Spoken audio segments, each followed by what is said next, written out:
Hi, my name is Yusuf Asante Yakobo. In this video, I'm going to talk about what led to early death of Steve Jobs, the co-founder of Apple company. Now, before we continue, before I start the whole story, kindly subscribe to Mazify from any platform you are watching this video. Subscribe, follow, and give some positive comments out there, right? And let's start the story. Each and every one of us, we have our own way of understanding this life, from religious perspective to psychological, emotional, finances, and so many areas. So sometimes there are so many things that we need to go by scientific approach, but because of our belief system, we seem to ignore it. We're trying that, okay, our faith is going to help us to come out of the situation. If you listen to, after this video, you will get to know that this is what led to Steve Jobs' death. May his soul rest in peace. Now, before I even talk about his death, let me take you back, way back 1974, when Steve Jobs was 19 years old. He traveled all the way from United States to India to meet his spiritual godfather named Karoli Baba, popularly known as Maharaji.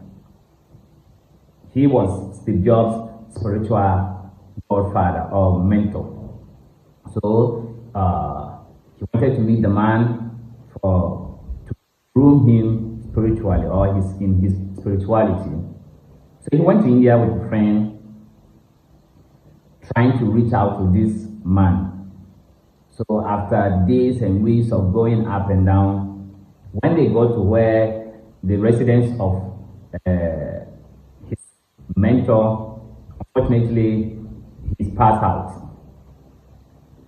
Now, he never gave up, or maybe returning back to America because he wasn't able to meet his spiritual father.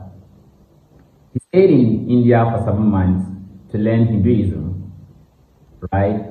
Of course, in terms of rationality, he's the best, but he wanted to understand intuitions. One of his quotes that he said, Indian people are not rationally, like their rational capability is not as strong as, compared to their intuitions, right? So, some of the pictures on your screen when Steve Jobs was in India, he learned Hinduism and then later returned back to the United States. According to his biographer, he applied some of the knowledge he got from India in building Apple company, and most of times it worked for him. Now, in 2003, he was diagnosed with a disease called pancreatic cancer. So the doctor called for early surgery. But because of his beliefs in Hinduism, or he feels like, I can turn something negative to be positive, or I can let go any negativity in my mind, he decided to go for alternative medicine, like herbs, diets, blah, blah, blah, blah, instead of the early surgery. That was his approach. He was advised to do the surgery, and he said no. 9 months later, he went to the hospital again, and he was getting insane. So they needed to have the surgery. But then after the surgery, the cancer has spread, or the viruses has spread all over his body. So he was having what we call respiratory arrest. Situation like this, I am not a medical doctor, I am a historian. Situation like this, you will find it difficult to breathe, although your heart is going to beat.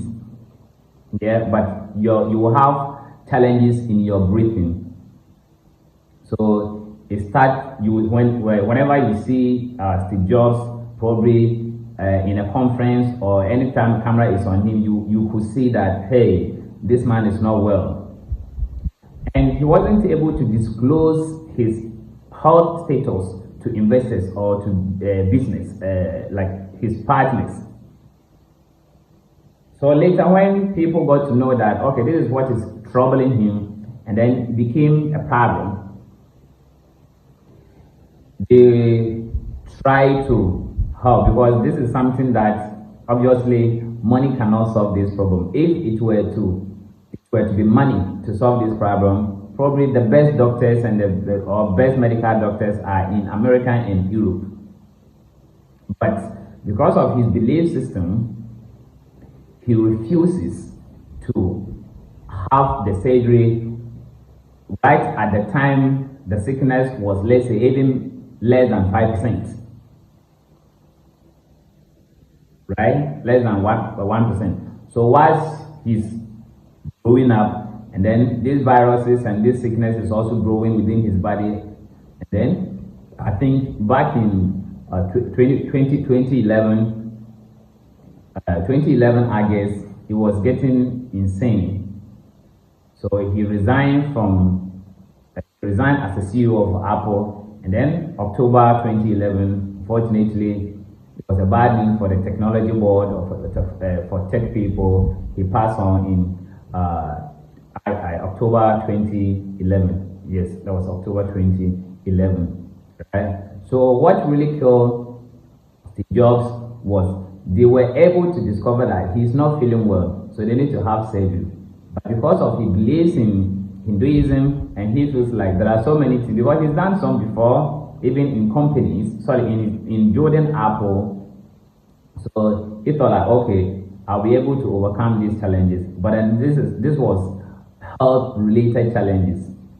Yeah, so he wasn't able to save himself, and the doctors around him were not able to save him, and then he passed on. That's why I said it earlier in this video that probably there are so many things that we can choose to stand by the scientific approach, but because of our belief system, we decided not to do so. But then later, when the thing gets worse, and then we're looking for probably an alternative or our helper to help with.